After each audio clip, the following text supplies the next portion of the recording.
the fourth quarter podcast where sports reveals the story, but faith helps us definitely understand it. And as we look at the NBA season, everybody's been waiting on LeBron. He made a decision. He's going to Philadelphia. And I think at this point, sports media has been covering all wrong because, I mean, to some degree, these things matter. They're talking about, what gives him the best chance to win. And is he there to win another championship? Who's going to be in their starting lineup? That's cool. But LeBron has already won championships.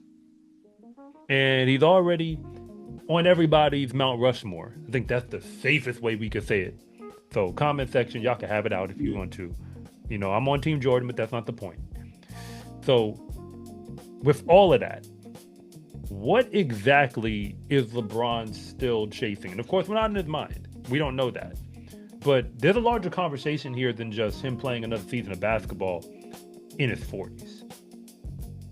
So, I'm gonna kick it to you.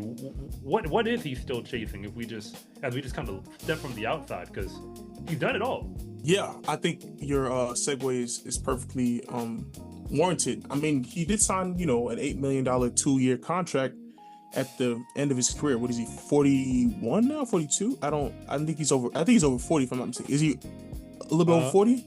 Let's just get an exact year. He's officially 41? Yeah, he's 41. He's 41. Yeah, he's about to be 42. In December, right? Yep. Yeah, he's 41. So signed an $8 million contract. It's not about the money, clearly. It's about just, if I had to guess, probably just be extending his legacy and extending the stats, like not even ring chasing. What's it called? Record chasing. You know what I'm saying? I think he's touching 45,000 career points. So if he touches that 50,000 career points, what's only 5K more points that he has to score, and get to that's gonna be almost impossible to reach. You know what I'm saying? I think so. Stuff like that.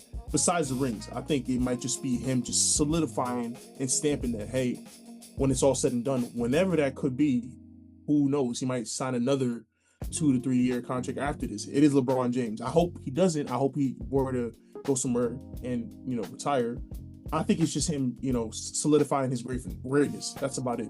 And similar to what we've discussed before or previously discussed about other athletes in the realm of football or in any other arena, it's like when you're the guy, when you're used to being the guy, it's hard to stop being the guy. Even if you are a billionaire, even if you are LeBron James, that identity is crystallized. And the fact that he's, going to a team like this, it's also hurtful in my opinion because of the fact that he's not going to Cleveland. You know what I mean? Maybe he doesn't care about the narrative, but I just assume that if he were to retire anywhere or go somewhere at this point in his career, it would be Cleveland, maybe even Miami. So Philly, it's like, I think maybe he's trying to do some type of, like I said, kind of La GM situation. LeBron likes to think of different people as chess pieces. He sees something with the Embiid, Brown, Maxey situation. Tell him Maxey's an excellent player though. I love watching him play, so I'm a fan. I haven't seen it with LeBron, so that's gonna be interesting to see, but that's just my stance. I think it's just extending the stat sheets, extending the data that he has showing his greatness. Because Jordan got the aura, LeBron got the numbers. That's what I think is going on here. You know what I mean? Kobe's somewhere in between, but obviously, no offense to Kobe, I love you, rest in peace, but it's not happening no more. So he's just saying, I am the guy, and that's what he wants to put his flag on. That's how I see it. On this channel, we're likely going to talk about a lot of people where they go through adversity. And when we say adversity, I mean real adversity. Like, as we said before, like, this is my livelihood. But this isn't, LeBron's past that page. He's way past that. On every single metric, and he's still playing basketball. And it's almost like he's able to do something that other people have never been able to do. However, the question becomes, how do you know when it's time to walk away? Because most people, it feels like they don't know. It gets forced upon them. So how do you actually know when it's time to walk away, when they didn't make the decision for you? Because the league is happy to have LeBron stay in there until he's 50. Is that fair? That's a fact. A huge fact, actually. Like, if you ask me. So So yeah, let's start there. Like, when is it time to walk away? And this isn't just about basketball; it's about life. Because basketball is just one part of his life, and he's actually done more off away from basketball, like had the resources and the established setup than almost everybody. So it's not like he don't have stuff to do. He don't like doing that stuff though. That's I think that's what the conclusion we come to. He don't like doing that stuff. He like hooping. He like traveling. He like, you know what I mean, being with the guys. Like, and like you said, he's able to do something or live a life, especially at this age point in his life, that a lot of men can only dream of. And he's like, you know what? Let's keep the party going. Let's keep it going. I mean, obviously it's a job to him. Obviously it's not necessarily a party, but like his body's able to hold up. And he's like, listen, I'm one of one. I'm LeBron James. Yes, I could retire. I am a billionaire, but I'd rather be outside the house right now. You know what I'm saying? I got my son in the league now. I'm doing my thing. You know what I'm saying? It's like, I'm going to just keep going till the wheels fall off kind of thing. And then also, I mean, it's funny. I was watching the Batman, what is it? Dark Knight Returns. You know, you die a hero or you live long enough till you become a villain. You know what I'm saying? I think that's kind of like what the saying was saying. I think I definitely paraphrased it, but yeah. It's the people in the back, they got it. The people in the back, you got it. I'm talking to you, people in the back. Yeah, talking to you. I got you know. So I think it's a little bit of that too. It's like he literally could have a storybook ending. His son is in the league, everything's fine. He could have just stepped away. You know what I mean? Even if he wanted to go play in some crazy league overseas, if you wanted to just do a Euro trip, like LeBron can have some wine or something like that and just open up some winery somewhere. I don't know, whatever. And just, it would have been nice. And then he could have just, I don't know, done the Arnold Schwarzenegger, became mayor. I would think he would go for politics. Why not? But LeBron is consistently showing that this is his field and this is where he wants to dominate and this is what he chooses his calling to be. And I mean, I know, when I, visited you, David, we talked about this. Like he doesn't want, I feel like it looks like he doesn't want to do anything else. You know what I mean? He might just be one of those people that's like, this is it. This is what I want to do. This is what I'm good at. Everything else is secondary. And if I leave this, then I'll lose that kind of structure that I've set up for 22 years now. You know what I'm saying?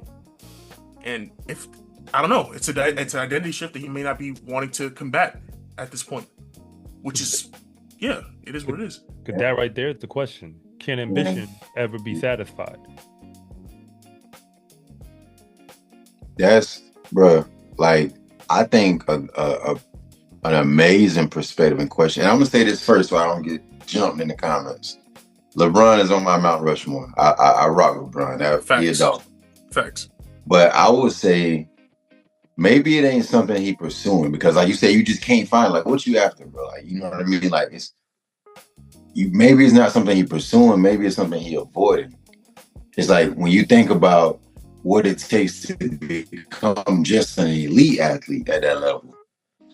Not even, like, you ain't even got to become a LeBron, but to be a starter in the NBA or to play 10 plus years in the NBA, what did that require of you? What did you sacrifice in terms of, like, relationships and time elsewhere? Like, so that's one. We see guys with lesser careers struggle with the transition, struggle with, being a present husband or struggling to be present fathers. Like, we've seen guys with lesser careers, struggle in those aspects.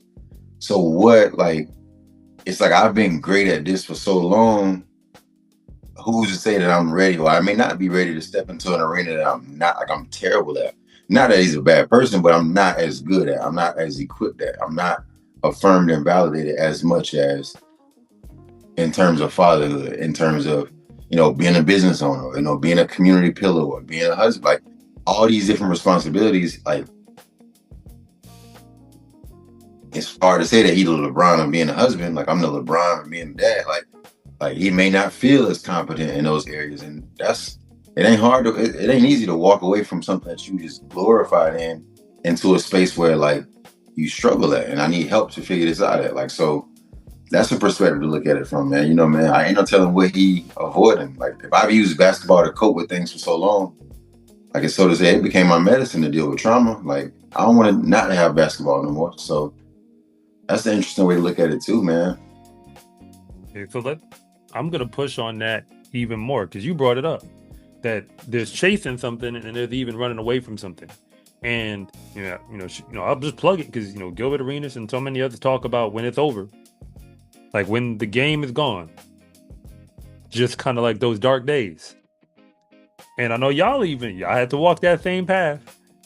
I mean, I think it's different when you go through college and then just go on to the workforce. It's like you going. It's kind of like you going with the crowd. Like we all about to be done. But if you keep it rolling for a while and then have to transition, I think everybody feels it in their own. So, is there a point when continuing to chase greatness, which is 100% like where we started? Like, is there a moment when it becomes unhealthy? And this is less about we ain't even on Bron no more. Like, this is now about what actually matters. Yes, I think there is a point where chasing great, because I mean, look, as human beings, I mean, it's kind of morbid to say, but we live, we breathe, we die. You know what I'm saying? There's a time where we have to pass on the torch, so to speak. I'm not saying that LeBron is necessarily 100% wrong for continuing his career now, because his body obviously can hold up. I'm just saying that, like, he does have a son in the league.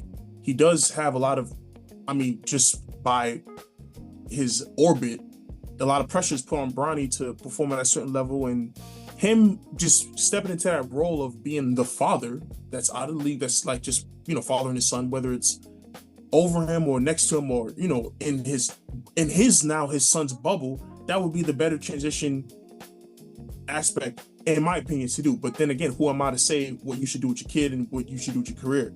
You know what I'm saying? Like, that's where discernment comes in. You know what I'm saying? That's where wisdom comes in. But he should, I mean, look, he's made all the money, he's won the championships, he's had the story ending, or the story he could have had the storybook ending, in my opinion. He's done things that players from different sports in different professional realms can only dream of. To literally raise your own teammate. He literally raised his own teammate, like he did. And his son is in the league, you know what I mean? And he's not, despite what people say, he's not trash. He really isn't. Bronny's not like a terrible athlete or bad player. He's not. It's just, in comparison to his father, it's really tough. But the boy's got hops. The boy he's playing really good, and he's trying his best. He's not great, but he's trying. And I think that's an amazing narrative, and he's going to be better with time, just like everybody else. With practice and reps, he's going to get better. So LeBron could be more of like, that kind of sage that kind of, teaches his son, but he's choosing to continue to be a competitor because his body and his biology is allowing it. So I think there is a point where greatness is, what would you call it?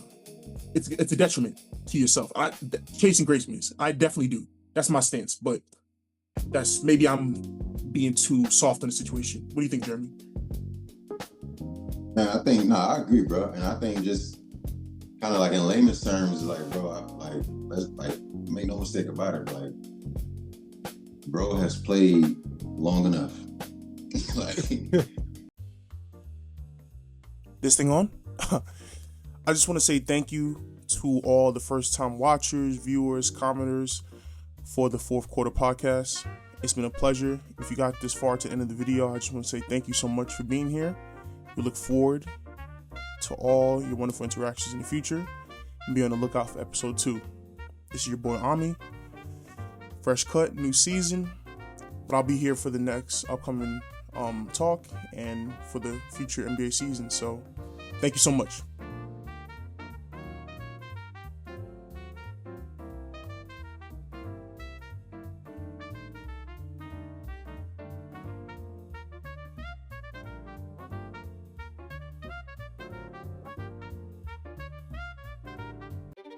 Thank you.